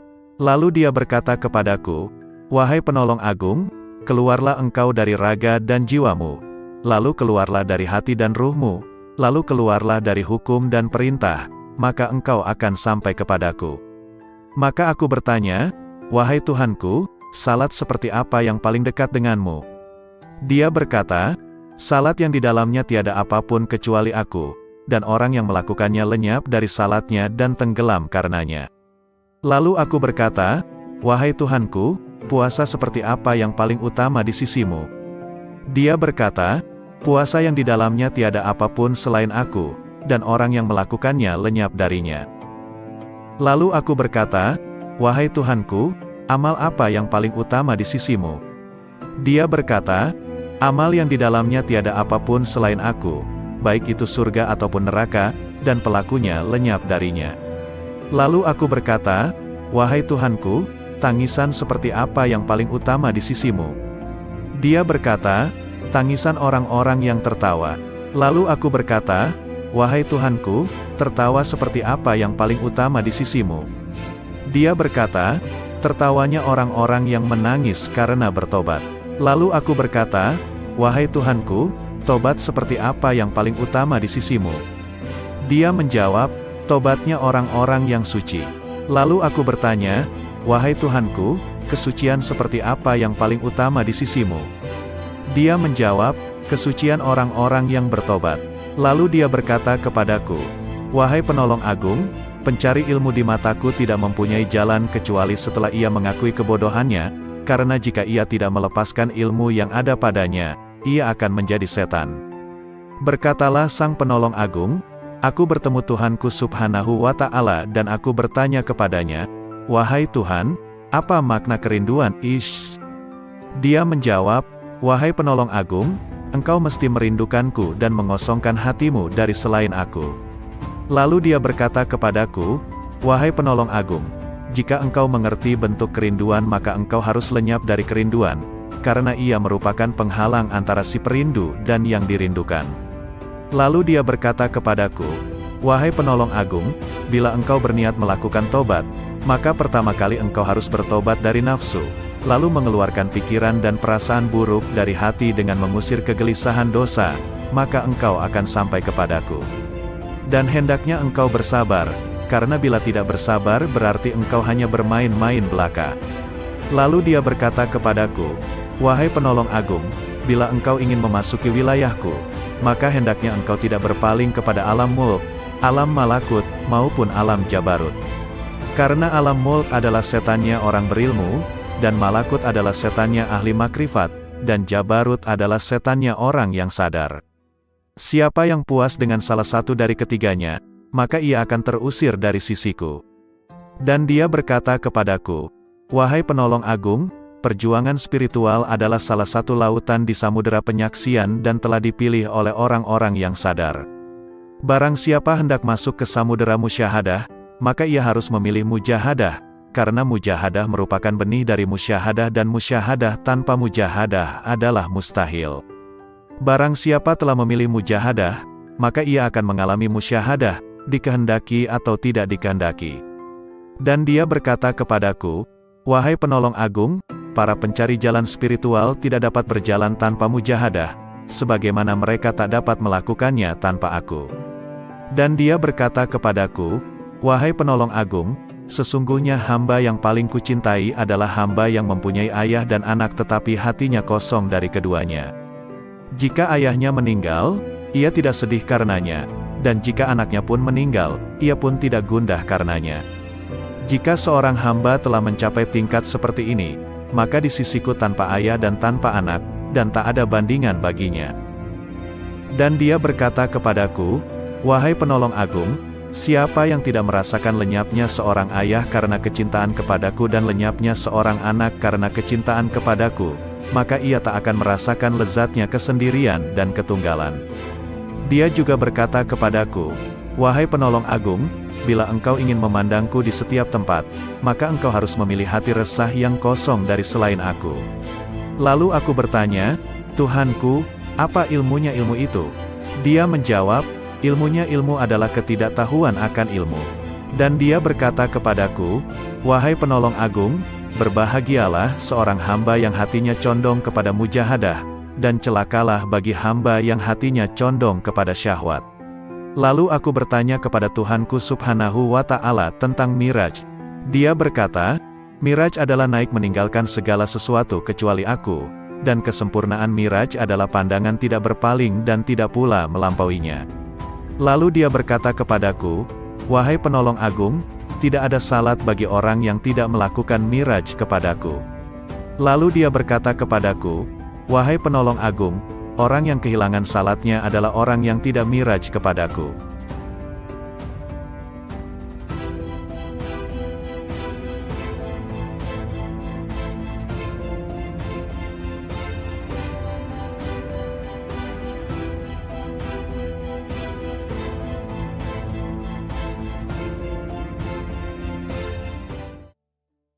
Assalamualaikum warahmatullahi wabarakatuh. Salawat dan salam kita haturkan kepada junjungan kita Nabi besar Muhammad sallallahu alaihi wasallam. Allahumma sholli ala Muhammad. Kali ini akan dibacakan 4 kisah dialog Syekh Abdul Qadir Al-Jailani. Kisah ini diambil dari berbagai sumber kemudian dihimpun menjadi satu judul yakni 4 kisah dialog Syekh Abdul Qadir Al-Jailani yang menggetarkan hati. Berikut kisahnya. 1. Dialog dengan Malaikat Maut. Dalam ceramah di akhir bulan Rajab 546 Hijriyah di Madrasah, Syekh Abdul Qadir Jailani menuturkan, Imam Junaid Al-Baghdadi rahimahullah seringkali mengatakan, apa yang dapat ku perbuat terhadap diriku? Aku ini hanya seorang hamba dan milik majikanku. Dia telah menyerahkan dirinya kepada Allah, tidak memiliki pilihan lain selain terhadapnya dan tidak mengusiknya. Junaid telah rela dengan apapun yang ditakdirkan kepadanya. Hatinya telah menjadi baik dan nafsunya telah tenang. Dia telah mengamalkan firman Allah Azza wa Jalla, sesungguhnya pelindungku adalah Allah yang telah menurunkan Alkitab, Al-Quran, dan dia melindungi orang-orang yang saleh. Quran Surah Al-A'raf ayat 196. Pada suatu malam, aku mengingat kematian, dan aku menangis dari awal malam hingga waktu sahur tiba. Aku berdoa, ya Tuhanku, aku mohon kepadamu agar malaikat maut tidak mencabut nyawaku, tapi engkau sendiri yang mencabutnya. Kemudian, aku tertidur, lalu aku bermimpi melihat seorang tua yang mengagumkan dan menawan. Dia kemudian masuk dari arah pintu, dan aku bertanya kepadanya, siapakah engkau? Lalu dia menjawab, aku malaikat maut. Aku katakan kepadanya, aku telah meminta kepada Allah agar dia sendiri yang mencabut nyawaku, bukan engkau yang akan mencabutnya. Malaikat itu balik bertanya, lalu mengapa engkau meminta hal itu, apa dosaku? Aku hanyalah hamba yang mengikuti perintah. Aku diperintahkan bersikap lemah lembut terhadap suatu kaum dan bersikap kasar kepada kaum yang lainnya.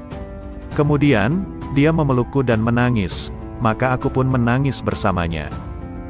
Ahmad bin Hanbal rahimahullah berkata, betapa banyak hati yang terbakar oleh kecintaan kepada dunia, padahal di dadanya ada Al-Quran. Sementara, banyak orang saleh yang selalu bangun malam mendirikan salat malam, beramar makruf nahi munkar. Tangan mereka itu terbelenggu oleh sikap wara, sehingga meninggalkan dunia, dan keinginan mereka mencari Tuhan mereka begitu kuat. Maka, infakkan harta kalian kepada mereka itu. Sebab, di kemudian hari mereka itu akan mendapatkan kekuasaan di sisi Allah Azza wa Jalla. Dikutip dari kitab Fath Rabbani. 2. Dialog dengan Iblis. Dalam sebuah riwayat dikisahkan Syekh Abdul Qadir Jailani, seorang ulama yang sangat tinggi ilmunya, suatu malam bermunajat mendekatkan diri kepada Allah. Tiba-tiba dari sudut atas mihrab muncul cahaya yang sangat menyilaukan. Dari arah cahaya tersebut terdengar suara, "Wahai Abdul Qadir, aku adalah Tuhanmu. Apa yang telah aku haramkan bagimu telah aku halalkan." Syekh Abdul Qadir tertegun mendengar suara tersebut. Setelah sadar dari kekagetannya, beliau berkata dalam hati, Muhammad Sallallahu Alaihi Wasallam adalah Nabi dan Rasulullah yang terakhir, maka tidak mungkin Allah Subhanahu wa Ta'ala akan mengubah syariatnya. Kemudian Abdul Qadir yakin bahwa cahaya yang datang itu bukan suara Tuhan melainkan iblis. Lalu beliau mengucapkan ta'awuz, auzubillahi minasyaitonirrajim. Tiba-tiba cahaya itu terbakar sambil berkata, "Sudah banyak orang yang telah aku perdayai, tetapi engkau luput dari tipu dayaku ini." 3. Dialog dengan pemabuk. Kisah ini diriwayatkan dari Syekh Abdul Qadir Al-Jailani rahimahullah. Pada suatu saat, ketika Syekh Abdul Qadir bersama-sama santri-santrinya sedang berjalan melewati sebuah gang di kota Baghdad lama, tiba-tiba mereka bertemu dengan seorang pemabuk yang sedang terbaring di selokan di pinggir jalan. Pakaiannya kotor dan kumuh. Tanpa terduga, pemabuk itu menghentikan langkah rombongan Syekh Abdul Qadir Al-Jailani dan santri-santrinya. Ia memanggil-manggil Syekh Abdul Qadir Al-Jailani seraya berkata, "Wahai Abdul Qadir, Allah itu maha kuasa atau tidak?" Sambil tersenyum ramah Syekh Abdul Qadir menjawab pertanyaan itu, "Tentu, Allah maha kuasa." Seolah tidak mendengar jawaban Syekh Abdul Qadir Al-Jailani, pemabuk bertanya kembali, "Wahai Abdul Qadir, Allah itu maha kuasa atau tidak?" Dengan tersenyum penuh kasih sayang, Syekh Abdul Qadir Al-Jailani meladeni pertanyaan pemabuk itu. "Pasti, Allah adalah zat yang maha kuasa atas segalanya." Untuk yang ketiga kalinya, pemabuk itu mengajukan pertanyaan yang sama, "Wahai Abdul Qadir, Allah itu maha kuasa atau tidak?" Di saat pertanyaan yang ketiga, tiba-tiba Syekh Abdul Qadir Al-Jailani menangis terseduh. Beliau bersujud kepada Allah lalu berkata, "Demi Allah wahai saudaraku, Allah itu maha kuasa, maha kuasa, maha kuasa." Setelah itu, Syekh Abdul Qadir Al-Jailani memerintahkan kepada santri-santrinya untuk membawa pemabuk itu ke pondok dan memandikannya. Mereka juga diperintahkan untuk memuliakan dan melayaninya dengan sebaik-baiknya. Melihat sikap dan tindakan gurunya, santri-santri itu terkejut dan penasaran. Akhirnya, mereka memberanikan diri untuk bertanya tentang rahasia di balik pertanyaan-pertanyaan pemabuk itu. Syekh Abdul Qadir Al-Jailani mendengar pertanyaan santri-santrinya dengan sabar penuh perhatian. Beliau lalu berkata, "Anak-anakku, maksud pertanyaan pertama pemabuk itu adalah, apakah Allah Maha Kuasa menerima taubatku atau tidak?" Maka aku jawab, "Tentu, Allah Maha Kuasa untuk menerima taubatmu." Sedangkan, maksud pertanyaan yang kedua adalah, apakah Allah Maha Kuasa menjadikanku berada pada kedudukanmu? Maka aku menjawab, tentu, Allah Maha Kuasa untuk itu. Dan pada pertanyaan yang ketiga maksudnya, apakah Allah Maha Kuasa menjadikanmu berada pada kedudukanku? Pertanyaan ketiga inilah yang menyebabkanku menangis karena takut kepada Allah. Lalu aku jawab dengan hati tergetar, tentu, Allah Maha Kuasa, Maha Kuasa, Maha Kuasa. Pertanyaan itu pula yang mendorongku untuk bersujud dan berdoa kepada Allah agar tidak menjadikanku merasa aman terhadap rencana Allah. Semoga Allah memelihara kesehatanku dan menutupi aibku.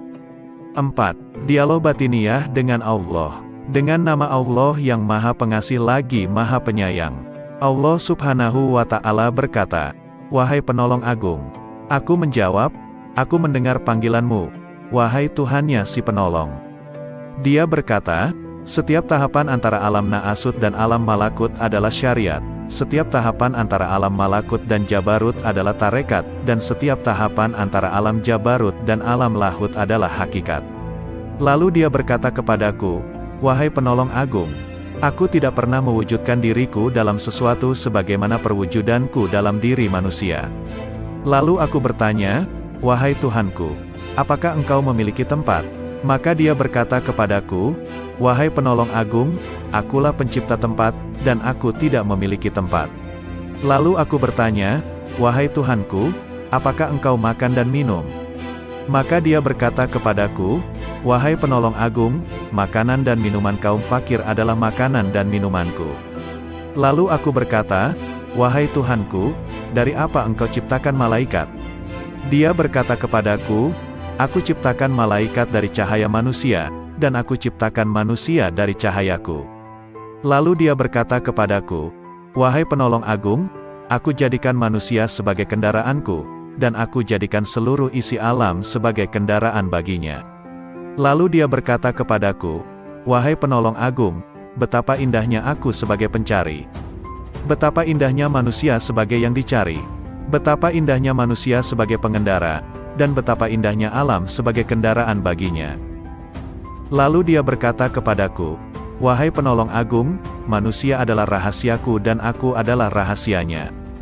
Jika manusia menyadari kedudukannya di sisiku, maka ia akan berucap pada setiap hembusan nafasnya, 'Milik siapakah kekuasaan pada hari ini?' Lalu dia berkata kepadaku, 'Wahai penolong agung, tidaklah manusia makan sesuatu, atau minum sesuatu, dan tidaklah ia berdiri atau duduk, berbicara atau diam. Tidak pula ia melakukan suatu perbuatan, menuju sesuatu atau menjauhi sesuatu, kecuali aku ada di situ, bersemayam dalam dirinya dan menggerakkannya.' Lalu dia berkata kepadaku, 'Wahai penolong agung, tubuh manusia, jiwanya, hatinya, ruhnya, pendengarannya, penglihatannya, tangannya, kakinya, dan lidahnya, semua itu aku persembahkan kepadanya oleh diriku, untuk diriku. Dia tak lain adalah aku, dan aku bukanlah selain dia.' Lalu dia berkata kepadaku, 'Wahai penolong agung, jika engkau melihat seseorang terbakar oleh api kefakiran dan hancur karena banyaknya kebutuhan, maka dekatilah ia, karena tidak ada penghalang antara diriku dan dirinya.' Lalu dia berkata kepadaku, 'Wahai penolong agung, janganlah engkau makan sesuatu atau minum sesuatu dan janganlah engkau tidur, kecuali dengan kehadiran hati yang sadar dan mata yang awas.' Lalu dia berkata kepadaku, 'Wahai penolong agung, barang siapa terhalang dari perjalananku di dalam batin, maka ia akan diuji dengan perjalanan lahir, dan ia tidak akan semakin dekat dariku melainkan justru semakin menjauh dalam perjalanan batin.' Lalu dia berkata kepadaku, 'Wahai penolong agung, kemanunggalan ruhani merupakan keadaan yang tak dapat diungkapkan dengan kata-kata. Siapa yang percaya dengannya sebelum mengalaminya sendiri, maka ia telah kafir. Dan barang siapa menginginkan ibadah setelah mencapai keadaan wusyul, maka ia telah menyekutukan Allah Subhanahu wa Ta'ala.' Lalu dia berkata kepadaku, 'Wahai penolong agung, barang siapa memperoleh kebahagiaan azali, maka selamat atasnya, dia tidak akan terhina selamanya. Dan barang siapa memperoleh kesengsaraan azali, maka celaka baginya, dia tidak akan diterima sama sekali setelah itu.' Lalu dia berkata kepadaku, 'Wahai penolong agung, aku jadikan kefakiran dan kebutuhan sebagai kendaraan manusia. Barang siapa menaikinya, maka ia telah sampai di tempatnya sebelum menyeberangi gurun dan lembah.' Lalu dia berkata kepadaku, 'Wahai penolong agung, bila manusia mengetahui apa yang terjadi setelah kematian, tentu ia tidak menginginkan hidup di dunia ini. Dan ia akan berkata di setiap saat dan kesempatan, Tuhan, matikan aku.' Lalu dia berkata kepadaku, 'Wahai penolong agung, semua makhluk pada hari kiamat akan dihadapkan kepadaku dalam keadaan tuli, bisu dan buta, lalu merasa rugi dan menangis. Demikian pula di dalam kubur.' Lalu dia berkata kepadaku, 'Wahai penolong agung, cinta merupakan tirai yang membatasi antara sang pencinta dan yang dicintai. Bila sang pencinta telah padam dari cintanya, berarti ia telah sampai kepada sang kekasih.' Lalu dia berkata kepadaku, 'Wahai penolong agung, aku melihat ruh-ruh menunggu di dalam jasad-jasad mereka setelah ucapannya, bukankah aku ini Tuhanmu, sampai hari kiamat?' Lalu sang penolong berkata, 'Aku melihat Tuhan yang Maha Agung dan dia berkata kepadaku, Wahai penolong agung, barang siapa bertanya kepadaku tentang melihat setelah mengetahui, berarti ia terhalang dari pengetahuan tentang melihat. Barang siapa mengira bahwa melihat tidak sama dengan mengetahui, maka berarti ia telah terperdaya oleh melihat Allah Subhanahu wa Ta'ala. Lalu dia berkata kepadaku, "Wahai penolong agung, orang fakir dalam pandanganku bukanlah orang yang tidak memiliki apa-apa, melainkan orang fakir adalah ia yang memegang kendali atas segala sesuatu. Bila ia berkata kepada sesuatu, jadilah, maka terjadilah ia." Lalu dia berkata kepadaku, "Tak ada persahabatan dan kenikmatan di dalam surga setelah kemunculanku di sana, dan tak ada kesendirian dan kebakaran di dalam neraka setelah sapaanku kepada para penghuninya." Lalu dia berkata kepadaku, "Wahai penolong agung, aku yang paling mulia di antara semua yang mulia, dan aku yang paling penyayang di antara semua penyayang." Lalu dia berkata kepadaku, "Wahai penolong agung, tidurlah di sisiku tidak seperti tidurnya orang-orang awam, maka engkau akan melihatku." Terhadap hal ini aku bertanya, "Wahai Tuhanku, bagaimana aku tidur di sisimu?" Dia berkata, "Dengan menjauhkan jasmani dari kesenangan, menjauhkan nafsu dari syahwat, menjauhkan hati dari pikiran dan perasaan buruk, dan menjauhkan ruh dari pandangan yang melalaikan, lalu meleburkan zatmu di dalam zat." Lalu dia berkata kepadaku, "Wahai penolong agung, katakan kepada sahabatmu dan pencintamu, siapa di antara kalian yang menginginkan kedekatan denganku, maka hendaklah ia memilih kefakiran, lalu kefakiran dari kefakiran. Bila kefakiran itu telah sempurna, maka tak ada lagi apapun selain aku." Lalu dia berkata, "Wahai penolong agung, berbahagialah jika engkau mengasihi makhluk-makhlukku, dan beruntunglah jika engkau memaafkan makhluk-makhlukku." Lalu dia berkata kepadaku, "Wahai penolong agung, katakan kepada pencintamu dan sahabatmu, ambillah manfaat dari doa kaum fakir, karena mereka bersamaku dan aku bersama mereka." Lalu dia berkata kepadaku, "Wahai penolong agung, aku bersama segala sesuatu, tempat tinggalnya, pengawasnya, dan kepadaku tempat kembalinya." Lalu dia berkata kepadaku, "Wahai penolong agung, jangan peduli pada surga dan apa yang ada di sana, maka engkau akan melihat aku tanpa perantara. Dan jangan peduli pada neraka serta apa yang ada di sana, maka engkau akan melihat aku tanpa perantara." Lalu dia berkata kepadaku, "Wahai penolong agung, para penghuni surga disibukkan oleh surga, dan para penghuni neraka disibukkan olehku." Lalu dia berkata kepadaku, "Wahai penolong agung, sebagian penghuni surga berlindung dari kenikmatan, sebagaimana penghuni neraka berlindung dari jilatan api." Lalu dia berkata kepadaku, "Wahai penolong agung, barang siapa disibukkan dengan selain aku, maka temannya adalah sabuk pada hari kiamat."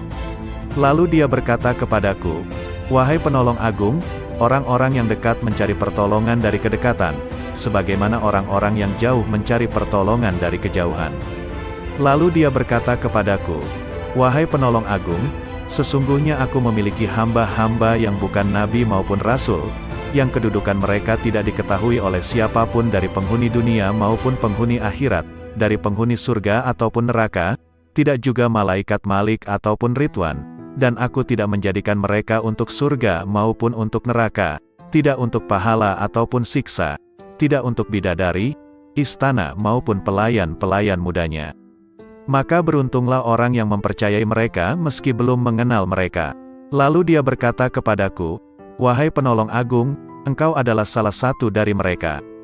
Dan di antara tanda-tanda mereka di dunia adalah tubuh-tubuh mereka terbakar karena sedikitnya makan dan minum, nafsu mereka telah hangus dari syahwat, hati mereka telah hangus dari pikiran dan perasaan buruk, ruh-ruh mereka juga telah hangus dari pandangan yang melalaikan. Mereka adalah pemilik keabadian yang terbakar oleh cahaya perjumpaan." Lalu dia berkata kepadaku, "Wahai penolong agung, bila seseorang yang haus datang kepadamu di hari yang amat panas, sedangkan engkau memiliki air dingin dan engkau sedang tidak membutuhkan air, jika engkau menahan air itu baginya, maka engkau adalah orang yang paling kikir. Bagaimana aku menolak mereka dari rahmatku, padahal aku telah menetapkan atas diriku, bahwa aku paling pengasih di antara yang mengasihi." Lalu dia berkata kepadaku, "Wahai penolong agung, tak seorang pun dari ahli maksiat yang jauh dariku, dan tak seorang pun dari ahli ketaatan yang dekat dariku." Lalu dia berkata kepadaku, "Wahai penolong agung, bila seseorang dekat kepadaku, maka ia adalah dari kalangan maksiat, karena ia merasa memiliki kekurangan dan penyesalan. Lalu dia berkata kepadaku, "Wahai penolong agung, merasa memiliki kekurangan merupakan sumber cahaya, dan mengagumi cahaya diri sendiri merupakan sumber kegelapan." Lalu dia berkata kepadaku, "Wahai penolong agung, ahli maksiat akan tertutupi oleh kemaksiatannya, dan ahli taat akan tertutupi oleh ketaatannya. Dan aku memiliki hamba-hamba selain mereka, yang tidak ditimpa kesedihan maksiat dan keresahan ketaatan." Lalu dia berkata kepadaku, "Wahai penolong agung, sampaikan kabar gembira kepada para pendosa tentang adanya keutamaan dan kemurahan, dan sampaikan berita kepada para pengagum diri sendiri tentang adanya keadilan dan pembalasan." Lalu dia berkata kepadaku, "Wahai penolong agung, ahli ketaatan selalu mengingat kenikmatan, dan ahli maksiat selalu mengingat Yang Maha Pengasih." Lalu dia berkata kepadaku, "Wahai penolong agung, aku dekat dengan pelaku maksiat setelah ia berhenti dari kemaksiatannya, dan aku jauh dari orang yang taat setelah ia berhenti dari ketaatannya."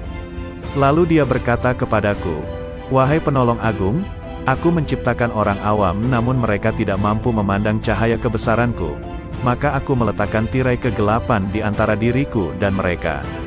Dan aku menciptakan orang-orang khusus namun mereka tidak mampu mendekatiku dan mereka sebagai tirai penghalang." Lalu dia berkata kepadaku, "Wahai penolong agung, katakan kepada para sahabatmu, siapa di antara mereka yang ingin sampai kepadaku, maka ia harus keluar dari segala sesuatu selain aku." Lalu dia berkata kepadaku, "Wahai penolong agung, keluarlah dari batas dunia, maka engkau akan sampai ke akhirat. Dan keluarlah dari batas akhirat, maka engkau akan sampai kepadaku."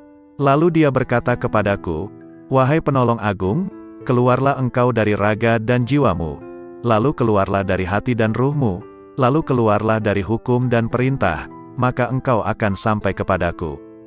Maka aku bertanya, "Wahai Tuhanku, salat seperti apa yang paling dekat denganmu?" Dia berkata, "Salat yang di dalamnya tiada apapun kecuali aku, dan orang yang melakukannya lenyap dari salatnya dan tenggelam karenanya." Lalu aku berkata, "Wahai Tuhanku, puasa seperti apa yang paling utama di sisimu?" Dia berkata, "Puasa yang di dalamnya tiada apapun selain aku, dan orang yang melakukannya lenyap darinya." Lalu aku berkata, "Wahai Tuhanku, amal apa yang paling utama di sisimu?" Dia berkata, "Amal yang di dalamnya tiada apapun selain aku, baik itu surga ataupun neraka, dan pelakunya lenyap darinya." Lalu aku berkata, "Wahai Tuhanku, tangisan seperti apa yang paling utama di sisimu?" Dia berkata, "Tangisan orang-orang yang tertawa." Lalu aku berkata, "Wahai Tuhanku, tertawa seperti apa yang paling utama di sisimu?" Dia berkata, "Tertawanya orang-orang yang menangis karena bertobat." Lalu aku berkata, "Wahai Tuhanku, tobat seperti apa yang paling utama di sisimu?" Dia menjawab, "Tobatnya orang-orang yang suci." Lalu aku bertanya, "Wahai Tuhanku, kesucian seperti apa yang paling utama di sisimu?" Dia menjawab, "Kesucian orang-orang yang bertobat." Lalu dia berkata kepadaku, "Wahai penolong agung, pencari ilmu di mataku tidak mempunyai jalan kecuali setelah ia mengakui kebodohannya, karena jika ia tidak melepaskan ilmu yang ada padanya, ia akan menjadi setan." Berkatalah sang penolong agung, "Aku bertemu Tuhanku Subhanahu wa Ta'ala dan aku bertanya kepadanya, 'Wahai Tuhan, apa makna kerinduan?' Dia menjawab, 'Wahai penolong agung, engkau mesti merindukanku dan mengosongkan hatimu dari selain aku.' Lalu dia berkata kepadaku, 'Wahai penolong agung, jika engkau mengerti bentuk kerinduan maka engkau harus lenyap dari kerinduan, karena ia merupakan penghalang antara si perindu dan yang dirindukan.' Lalu dia berkata kepadaku, 'Wahai penolong agung, bila engkau berniat melakukan tobat, maka pertama kali engkau harus bertobat dari nafsu, lalu mengeluarkan pikiran dan perasaan buruk dari hati dengan mengusir kegelisahan dosa, maka engkau akan sampai kepadaku. Dan hendaknya engkau bersabar, karena bila tidak bersabar berarti engkau hanya bermain-main belaka.' Lalu dia berkata kepadaku, 'Wahai penolong agung, bila engkau ingin memasuki wilayahku, maka hendaknya engkau tidak berpaling kepada alam mulk, alam malakut, maupun alam jabarut. Karena alam mulk adalah setannya orang berilmu, dan Malakut adalah setannya ahli makrifat, dan Jabarut adalah setannya orang yang sadar. Siapa yang puas dengan salah satu dari ketiganya, maka ia akan terusir dari sisiku. Dan dia berkata kepadaku, wahai penolong agung, perjuangan spiritual adalah salah satu lautan di samudera penyaksian dan telah dipilih oleh orang-orang yang sadar. Barang siapa hendak masuk ke samudera musyahadah, maka ia harus memilih mujahadah, karena mujahadah merupakan benih dari musyahadah dan musyahadah tanpa mujahadah adalah mustahil. Barang siapa telah memilih mujahadah, maka ia akan mengalami musyahadah, dikehendaki atau tidak dikehendaki. Dan dia berkata kepadaku, wahai penolong agung, para pencari jalan spiritual tidak dapat berjalan tanpa mujahadah, sebagaimana mereka tak dapat melakukannya tanpa aku. Dan dia berkata kepadaku, akan ilmu. Dan dia berkata kepadaku, wahai penolong agung, berbahagialah seorang hamba yang hatinya condong kepada mujahadah, dan celakalah bagi hamba yang hatinya condong kepada syahwat. Lalu aku bertanya kepada Tuhanku Subhanahu wa Ta'ala tentang Miraj. Dia berkata, Miraj adalah naik meninggalkan segala sesuatu kecuali aku, dan kesempurnaan Miraj adalah pandangan tidak berpaling dan tidak pula melampauinya. Lalu dia berkata kepadaku, wahai penolong agung, tidak ada salat bagi orang yang tidak